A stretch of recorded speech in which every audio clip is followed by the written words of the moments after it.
A students work for the B students, the C students run the businesses, and the D students dedicate the buildings. There's no need even to have a college degree at all, or even high school. I mean, if somebody graduated from a great university, that may be an indication that they will be capable of great things, but it's not necessarily the case. You know, if you look at, say, people like Bill Gates or Larry Ellison, Steve Jobs, these guys didn't graduate from college. But if you had a chance to hire them, of course, that would be a good idea. Yeah, So, you know, just looking just for evidence of exceptional ability, and if there's a track record of exceptional achievement, then it's likely that that will continue into the future. The entire purpose of a good university is to give you a foundation to fail, not a foundation to get an A.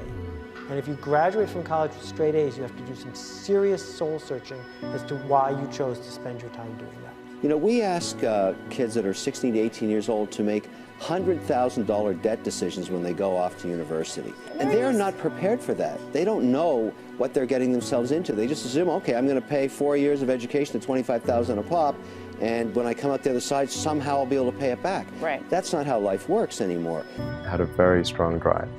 Did all sorts of risky things when I was a kid that like, why did I do those things? They're crazy. I care a lot about the truth of things and trying to understand the truth of things. I think that's important. You know, if you're going to come up with some solution, then the truth is really, really important.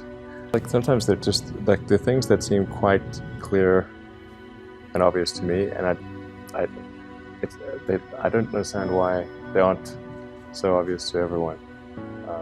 The people who are doing the work that we care about are figuring out what to do next, not following the person who told them what to do next. And the problem with most colleges is they are high school, but with more binge drinking. Well, oftentimes business education today, and I see it all the time, kids come out of college, the best colleges, Wharton and Harvard and Stanford and some of the great business schools, and they'll come out and they won't have practical experience. There's too many case studies that aren't practical.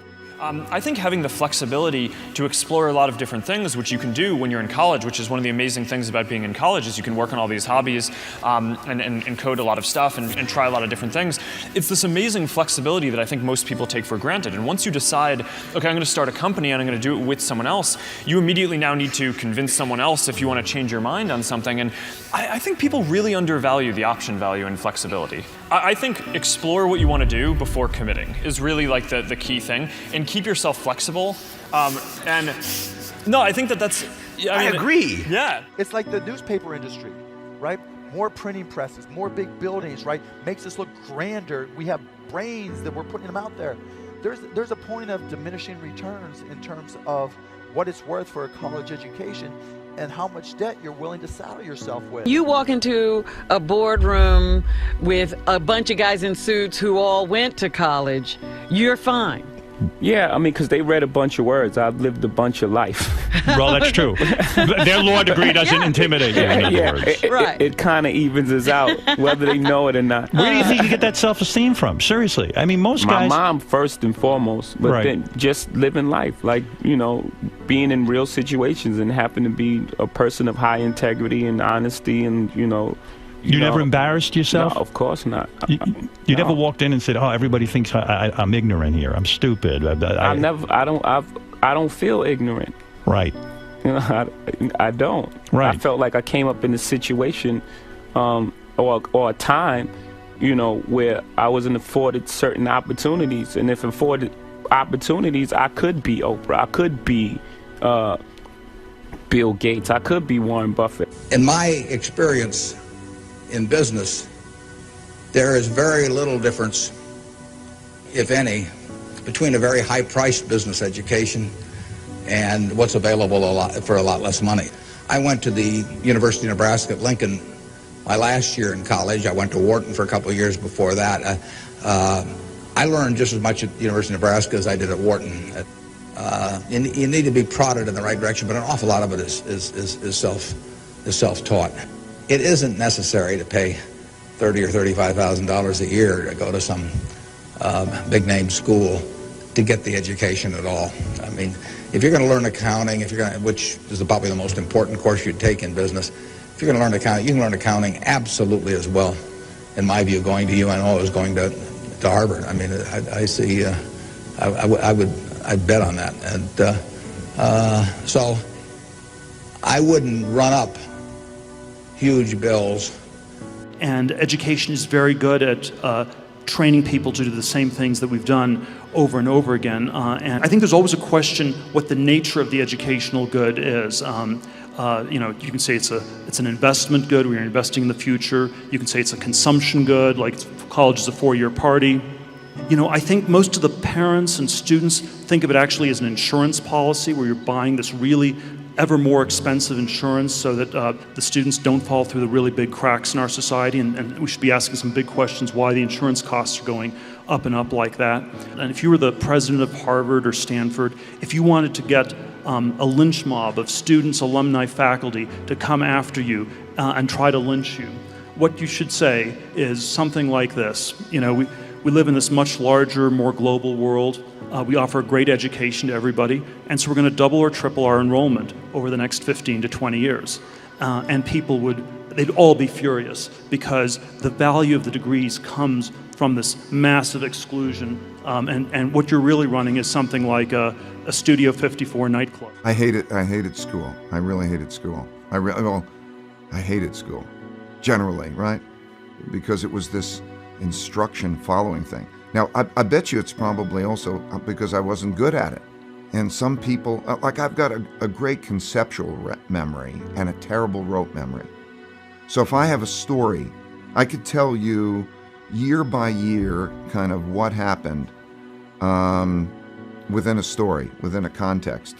But if I was to go into, you know, like a memory-based learning, it's terrible.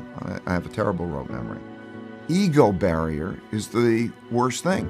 And if we were raised differently, just imagine in the schools that all along that people will always say, everybody makes mistakes.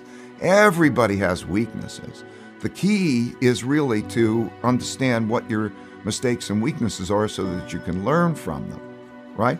I think punishment is a terrible concept. Punishment means that you made a mistake and you're being punished.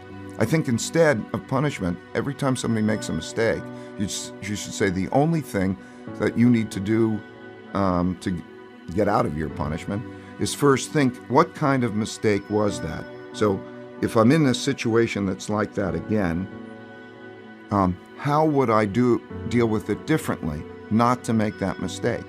So that learning should come from the mistake, not punishment, because you're teaching people not to make mistakes. Where's where the learning comes from, not the appreciation that if you keep doing this over and over again, you're going to keep encountering the same outcomes. I mean, it's actually kind of funny, you know, if you think of like what is education, like you're basically downloading data and algorithms into your brain, and it's actually amazingly bad in conventional education, because like it shouldn't be like this huge chore. You've got you know, someone standing up there kind of lecturing at people, and they've done the same lecture 20 years in a row, and they're not very excited about it. And in fact, I think a lot of things people learn, probably there's no point in learning them, because they never use them in the future. Because a lot of kids just in school kind of puzzled as to why they're there. I loved the time that I spent in college. I wish I could have gotten more time. I did not choose to leave. I just happened to build Facebook, and it kind of made me leave.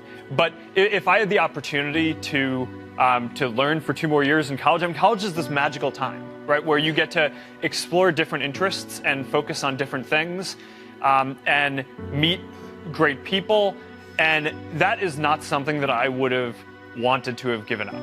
And if I could have magically if I could have done Facebook in my senior year, I would have done that. Or after I left, I would have done that, and I wish I could have stayed in college. But, and of course, there's no doubt, I mean, there's a lot of research that shows that, you know, having a bachelor degree absolutely does help increase your job potential, your earnings potential, all that. So, Yeah, I mean, look, I mean, it's kind of crazy for, I'm not necessarily the best spokesperson for this message, but like, unless there's a really, really good reason to leave college, you really should finish college. A lot of people follow. A lot of people are followers. Generally, if not, we'd have problems. We have too many entrepreneurs. We have too many successful people. Like, look how many people go through business classes. If everything you needed was in that actual business class, in that book,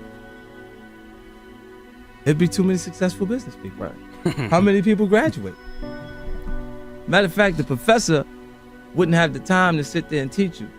That knows this book damn near verbatim, page by page, he knows it, right? Because he'd be an entrepreneur. Yeah, he's too busy. I'm doing way too much right now because I got the palm trees and we selling so much stuff that I'm doing that I ain't quite got time to teach no mother class right now because I'm winning.